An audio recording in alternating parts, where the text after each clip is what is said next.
अंधे का पुत्र अंधा, ये शब्द किसने कहे थे?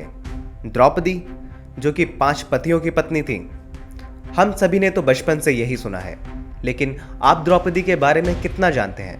क्या आपको भी लगता है सिर्फ द्रौपदी की वजह से ही यह महाभारत का युद्ध हुआ था, या वजह कुछ और थी? 5 पांडवों की अपनी अपनी रानी होने के बावजूद भी द्रौपदी ही सभी की क्यों प्रिय थी? सेक्रेड स्टोरी के एक और नए एपिसोड में आपका स्वागत है। अगर आपको द्रौपदी के बारे में अच्छे से जानना है तो इस वीडियो को लास्ट तक देखें।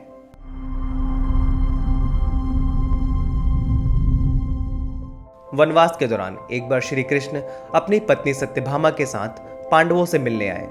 जब श्री कृष्ण सहित सभी पुरुष चर्चा में व्यस्त थे, तब सत्यभामा द्रौपदी के पास पहुंची। द्रौपदी सत्यभामा से अपने पुत्रों के बारे में जानना चाहती थी, जिनका द्वारका और कांपिल्य में पालन पोषण किया जा रहा था। तब सत्यभामा ने द्रौपदी को बताया कि उनकी देखभाल अच्छे से की जा रही है और वे सभी बड़े होकर अपने पिताओं के भांति ही महान योद्धा बनेंगे। इसी बातचीत के दौरान सत्यभामा ने द्रौपदी से छेड़ते हुए प्रश्न किया कि तुम्हारे पास ऐसी कौन सी जड़ी बूटी या औषधि है जिससे तुमने अपने 5 पतियों को अपने अधीन किया हुआ है। वे सभी तुम्हारी आज्ञा के लिए सदैव तत्पर रहते हैं, यहाँ तक कि तुम्हारे प्रति उनका प्रेम अलग ही प्रतीत होता है। यह औषधि मुझे भी दे दो, क्योंकि कृष्ण तो मेरी बिल्कुल भी नहीं सुनते। जिसके बाद द्रौपदी ने उत्तर दिया कि ऐसी कोई औषधि या जादू बना ही नहीं जो पति को वश में कर सके। यदि कोई ऐसी वस्तु है तो वह है प्रयास और स्वभाव। बंटवारे के बाद जब पांडवों को इंद्रप्रस्थ मिला, तब द्रौपदी ने राज्य को संभालने में पांडवों का पूरा साथ दिया। इतने बड़े राज्य की पटरानी होने के बाद भी द्रौपदी हर सुबह सबसे पहले उठती थी और अपने पतियों के स्नान ध्यान की सामग्री तैयार रखती थी। इतना ही नहीं, अपने पतियों के साथ साथ अपनी सास कुंती का भी विशेष रूप से ध्यान रखती थी। अपने पतियों को भोजन कराने के बाद वह सुनिश्चित करती थी कि महल के सभी कर्मचारियों को अच्छा खाना मिला है या नहीं। उसके बाद ही भोजन करती थी। इंद्रप्रस्थ में प्रतिदिन 8000 ब्राह्मण, 88,000 स्नातक और 10,000 तपस्वियों को भोजन कराया जाता था। इन सभी की देखभाल की जिम्मेदारी द्रौपदी ने स्वयं ली हुई थी, जिसके लिए द्रौपदी ने 1 लाख से अधिक महिलाओं को नियुक्त किया हुआ था। वह हर एक को व्यक्तिगत रूप से जानती थी। इंद्रप्रस्थ के राजा के रूप में युधिष्ठिर के पास एक बहुत बड़ी सेना थी, जिसमें काफी बड़ी संख्या में हाथी और घोड़े भी थे, जिनकी गिनती और व्यवस्था की अध्यक्षता स्वयं द्रौपदी किया करती थी।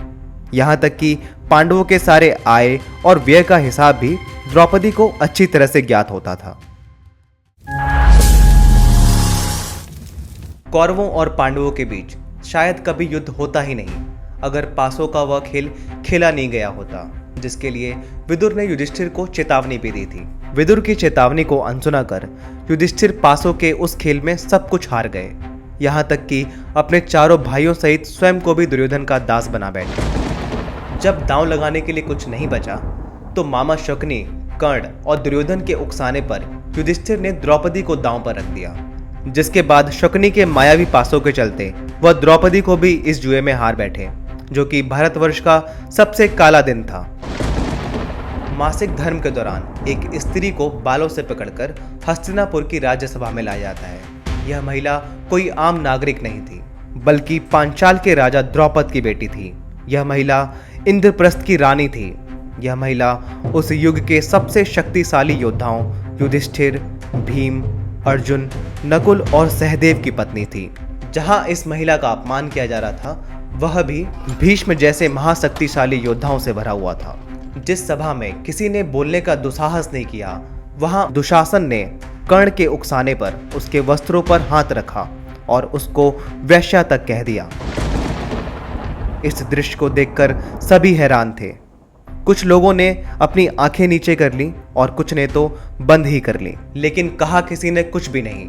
सिर्फ विदुर और विकर्ण, जो कि दुर्योधन का सौतेला भाई था, 2 ऐसे व्यक्ति थे जिन्होंने इस सभा का विरोध किया था।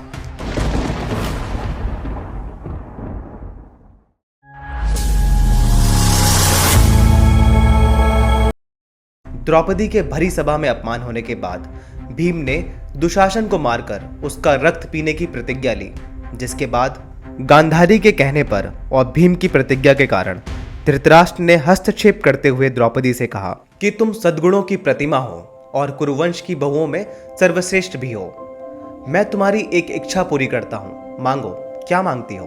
द्रौपदी ने अपमान के इस घोर प्रदर्शन के बीच आहत होने के बावजूद भी अपनी गरिमा का प्रदर्शन किया और कहा कि अगर आप मुझे कुछ देना ही चाहते हैं तो युधिष्ठिर को दुर्योधन की दास्तां से मुक्त कर दें। जिससे सहमत होकर और खुश होकर धृतराष्ट्र ने द्रौपदी से एक और इच्छा मांगने को कहा। इस बार द्रौपदी ने अन्य पांडवों सहित उनके अस्त्र शस्त्र की मुक्ति की मांग की। धृतराष्ट्र द्रौपदी की इस इच्छा से और भी प्रसन्न हो गए, जिस पर द्रौपदी से उन्होंने तीसरी इच्छा मांगने को कहा। जिस पर द्रौपदी ने उत्तर दिया कि तीसरी इच्छा मांगने का ना ही कोई मेरा अधिकार है और ना ही कोई इच्छा, क्योंकि लालच पुण्य को नष्ट कर देता है। अब मेरे पति दास्ता से मुक्त हैं, तो अब वे अपनी क्षमता से मेरी इच्छाओं को पूर्ण करेंगे। द्रौपदी के इस जवाब से पूरी सभा आश्चर्यचकित रह गई। यहाँ तक कि इस पर कर्ण ने टिप्पणी करी कि मैंने अपने जीवन में कई सुंदर स्त्रियां देखी हैं, लेकिन द्रौपदी तुम सबसे अलग हो।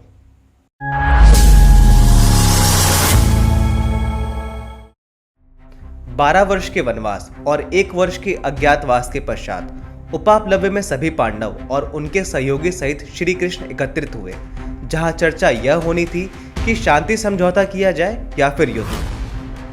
द्रौपदी लंबे समय तक चलने वाले शांतिवाद के पक्ष में बिल्कुल भी नहीं थी। द्रौपदी ने श्री कृष्ण को संबोधित करते हुए कहा, तब तक कोई समझौता ना करें जब तक दुर्योधन हमें राज्य वापस देने के लिए सहमत ना हो जाए। और यह भी नहीं भूलना चाहिए कि हस्तिनापुर के दरबार में पांडवों की पत्नी, उनके पुत्रों की माता और पांचाल जैसे शक्तिशाली देश की पुत्री का अपमान हुआ था। द्रौपदी ने आगे कहा कि मैं धृतराष्ट्र और भीष्म पितामह की पुत्र वधू हूं, फिर भी उनके आंखों के सामने मेरा अपमान किया गया। और अगर इस कृत्य के बाद भी दुर्योधन जीवित है तो धिक्कार है अर्जुन के धनुष और भीम की शक्ति पर। अपने बालों को दिखाते हुए द्रौपदी ने श्री कृष्ण से कहा कि जब आप कौरवों से शांति की बात करें तो दुशासन के हाथों को देखना और याद करना कि उसने ही मेरे बालों को खींचकर मुझे घसीटा था।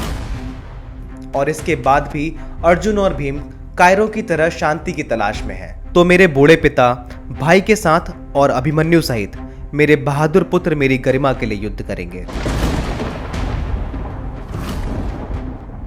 जिसके बाद श्री कृष्ण ने द्रौपदी को आश्वासन दिलाते हुए कहा कि चिंता मत करो, मैं, युधिष्ठिर, भीम, अर्जुन, नकुल और सहदेव वैसा ही करेंगे जैसा तुम चाहती हो।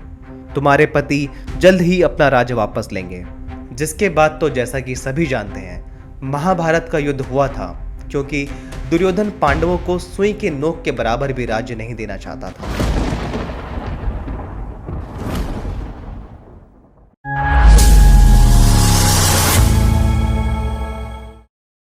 अठारह दिनों तक चले युद्ध में भीषण नरसंहार हुआ, और ऐसा नरसंहार कि आज तक उस क्षेत्र की मिट्टी का रंग लाल है, जिसमें सभी ने अपनों को खोया।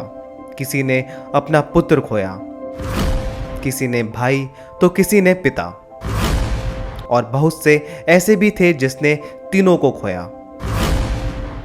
इस नरसंहार के कारण जीतने के पश्चात भी युधिष्ठिर बहुत निराश हो गए, क्योंकि युद्ध के मैदान में चारों ओर मीलों तक शव ही शव नजर आ रहे थे। हर तरफ विलाप हो रहा था, जिसे देख युधिष्ठिर ने राजा बनने से इनकार कर दिया। तब द्रौपदी ने उन्हें राजधर्म का स्मरण कराया और राज्य के प्रति उनका धर्म याद दिलाया। और एक बार फिर से द्रौपदी ने रानी के रूप में अपना कार्यभार संभाला। द्रौपदी मात्र पांडवों की पत्नी नहीं थी, वह एकमात्र ऐसी पत्नी थी जो स्वयंवर से लेकर मृत्यु तक उनके साथ थी। युद्ध के 36 साल बाद जब युधिष्ठिर ने अपना सिंहासन त्याग दिया और अपने चारों भाइयों के साथ अपने अंतिम दिन व्यतीत करने जंगलों में गए, तो वह सिर्फ द्रौपदी को ही साथ लेकर गए थे। हम आशा करते हैं इस एपिसोड से अवश्य ही कुछ नया जानने को आपको मिला होगा, जिसे आप अपने परिवार व दोस्तों के साथ भी शेयर कर सकते हैं। लेकिन रुकिए, क्या आप जानते हैं कि एक बार अर्जुन ने युधिष्ठिर को लगभग मार ही डाला था? अगर नहीं तो इस वीडियो पर क्लिक कर जान सकते हैं। अगर आपने अभी तक हमारा चैनल सब्सक्राइब नहीं किया है तो कर लें और बेल आइकन को प्रेस कर नोटिफिकेशन ऑन कर लें, जिससे कि आने वाली वीडियो की जानकारी आप तक आसानी से पहुंच जाए। धन्यवाद।